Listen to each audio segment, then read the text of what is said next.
Hyderabad metro rail మొదటి దశ ప్రాజెక్టును తెలంగాణ ప్రభుత్వం పూర్తిగా స్వాధీనం చేసుకోవడంతో ఇప్పుడు అందరి దృష్టి రెండో దశ ప్రాజెక్టుపై పడింది.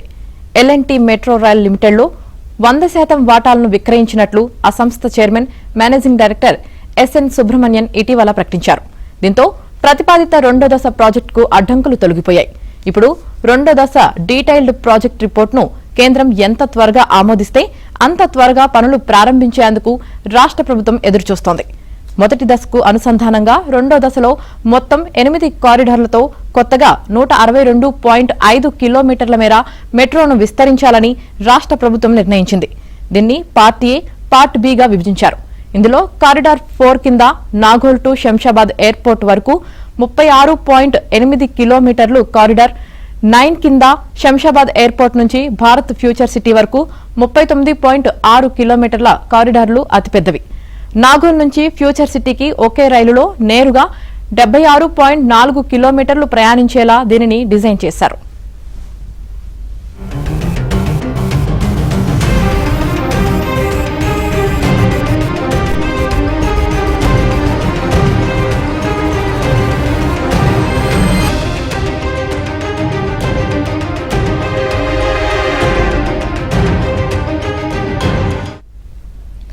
మెట్రో మొదటి దశ ఎల్&టీ చేతిలో ఉండటం, రెండో దశను రాష్ట్ర ప్రభుత్వమే చేపట్టాలని నిర్ణయించడంతో రెండింటి మధ్య సమన్వయం, నిర్వహణలో తేడా ఉంటుందనే ఉద్దేశంతో కేంద్ర ప్రభుత్వం రెండో దశ డీపీఆర్లకు ఇప్పటి వరకు ఆమోదం తెలపలేదు.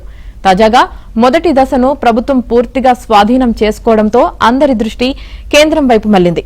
డీపీఆర్లకు అనుమతి ఇవ్వడంతో పాటు తన వాటా నిధుల విడుదల, బ్యాంకుల నుంచి తీసుకునే రుణాలకు సావరిన్ గ్యారంటీ ఇచ్చి కేంద్రం సహకారం అందించాల్సి ఉంది.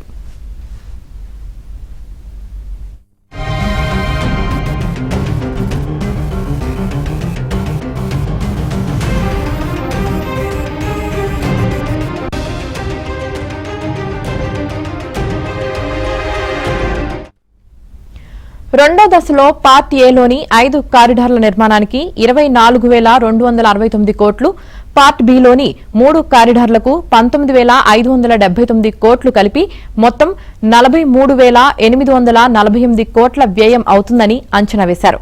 ఈ ప్రాజెక్టును 50:50 జాయింట్ వెంచర్ గా చేపట్టాలని కేంద్ర, రాష్ట్ర ప్రభుత్వాలు గతంలో నిర్ణయించాయి. ఇందులో 18% నిధులను కేంద్రం తన వాటా కింద అందించాల్సి ఉంది. మొత్తం వ్యయంలో 48% రుణంగా Japan international cooperation agency, Asian development బ్యాంకుల నుంచి తీసుకోవాలని నిర్ణయించారు. ఈ రుణాలకు కేంద్రం సావరిన్ గ్యారంటీ ఇవ్వాలి. ఈ పనులు ఎంత త్వరగా పూర్తయితే రెండో దశ అంత వేగంగా మొదలయ్యే అవకాశం ఉంటుంది. రాష్ట్ర కేబినెట్ ఆమోదించిన కారిడార్లకు అనుమతి ఇవ్వాలని గత సెప్టెంబర్, నవంబర్ నెలల్లో కేంద్రానికి ప్రతిపాదనలు పంపారు.